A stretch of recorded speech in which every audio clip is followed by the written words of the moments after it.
મિત્રો, મારી આ સાચી વાર્તામાં તમને ઘણો આનંદ આવશે. વિડિયો આખો જુઓ અને મજા માણો. મકાન માલિકાએ ઘરના નોકરને તક આપી. દરવાજો ખુલ્યો અને સામે લગભગ 27-28 વર્ષની એક સ્ત્રી ઊભી હતી. તેની સુંદરતા જોઈને હું એક પળ માટે અટકી ગયો. તેનો ચહેરો ચાંદની જેમ ચમકી રહ્યો હતો અને તેનો આકર્ષક આકાર એવો હતો કે કોઈ પણ તેની પ્રશંસા કર્યા વગર રહી ન શકે.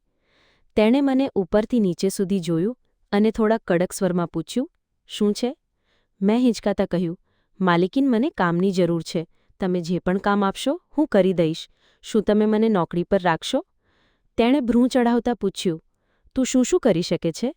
મેં આત્મવિશ્વાસથી કહ્યું, "માલિકીન, તમે જે કહેશો તે બધું હું કરી દઈશ." તે હળવેથી સ્મિત કરી બોલી, "બધું?" "હા માલિકીન," મેં તરત જ કહ્યું. "સારું, અંદર આવી જા," તે બોલી અને દરવાજો વધુ ખોલ્યો. હું તે વિશાળ ઘરમાં પ્રવેશ્યો. ઘર એટલું મોટું અને ભવ્ય હતું કે તેની સજાવટ જોઈને હું ચકિત થઈ ગયો. પરંતુ અજાણ્યું એવું હતું કે ત્યાં કોઈ બીજું દેખાતું નહોતું, માત્ર એ જ સ્ત્રી. તેણે મને મોટા આલીશાન સોફા પર બેસાડ્યો અને પોતે મારી બાજુમાં બેસી ગઈ. તેની નજીકતાથી મારું હૃદય થોડું જોરથી ધબકવા લાગ્યું. તે બોલી, "જુઓ, મારા પતિ બહાર કામ કરે છે.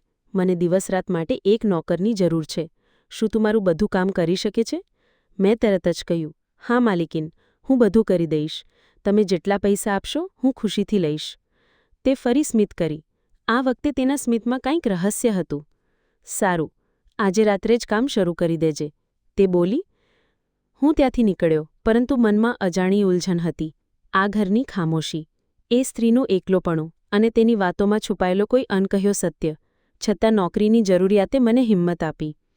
રાત્રે 8 વાગ્યે હું ફરી એ ઘરના દરવાજા પર પહોંચ્યો. દિલમાં અજાણી ગભરાટ હતી, પણ હિંમત સાથે દરવાજો ખખડખડાવ્યો. માલિકીને દરવાજો ખોલ્યો. મિત્રો, શું કહું, સાડીમાં તે એટલી સુંદર લાગી રહી હતી કે મારી આંખો તેમના પરથી હટી જ ન શકી. તેની સાડી તેના શરીર સાથે લીપટેલી હતી અને તેના સ્મિતમાં એ જ રહસ્યમય ચમક હતી. "આવી ગયા?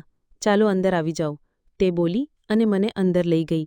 તેણે મને એક રૂમમાં બેસાડ્યો અને કહ્યું, "પહેલાં ભોજન કરી લો, પછી કામ શરૂ કરજે." મેં કહ્યું, "સારું માલિકીન." તેણે મારા માટે ભોજન લાવ્યું. ભોજન એટલું સ્વાદિષ્ટ હતું કે વર્ષો બાદ એવું ભોજન ખાધું હતું. ભોજન પછી તેણે એક ગ્લાસ દૂધ આપ્યું. "આ દૂધ પી લો, તાકાત આવશે અને કામ સારી રીતે કરી શકશો." મેં દૂધ પીધું અને દિલથી આભાર માન્યો. પછી તે ગંભીર સ્વરમાં બોલી, "જુઓ, હું આ ઘરમાં એકલી જ રહું છું. મારા પતિ વિદેશમાં કામ કરે છે. તારે આ ઘરમાં જ રહેવું પડશે. રસોડું, બાથરૂમ, ગાર્ડનથી લઈને હોલ સુધી બધું કામ તારે જ કરવાનું પડશે. સવારે ગરમ પાણી તૈયાર કરવું, નાસ્તો બનાવવો, બધું." મેં તરત જ કહ્યું, "હા માલિકીન, હું બધું કરી દઈશ." તે બોલી, "સારું. આજથી આ રૂમ તારો છે, પણ યાદ રાખ, કામ ઈમાનદારીથી કરજે, નહીંતર તને ઘરેથી કાઢી દઈશ અને પોલીસને પણ બોલાવી દઈશ." મેં કહ્યું, "કોઈ સમસ્યા નહીં માલિકીન, હું આખી ઈમાનદારીથી કામ કરીશ."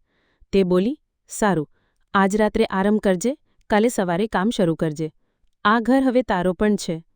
એ રાત્રે હું શાંતિથી સૂઈ ગયો. સવારે ઉઠીને મેં નાસ્તો બનાવ્યો, પાણી ગરમ કર્યું અને બાથરૂમમાં મૂક્યું. માલિકીન નાહીને આવી. ટેબલ પર બેસી.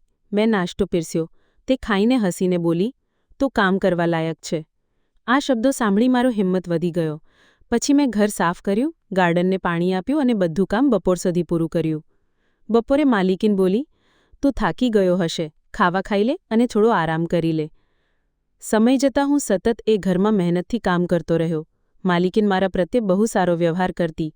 તેણી મને નોકર નહીં પણ પરિવારના સભ્ય જેમ માન આપ્યું. આજે પણ હું એ ઘરમાં છું અને ખૂબ ખુશ છું. મને અહીંયા નોકરી નહીં પણ એક નવું ઘર અને માન-સન્માન પણ મળ્યું.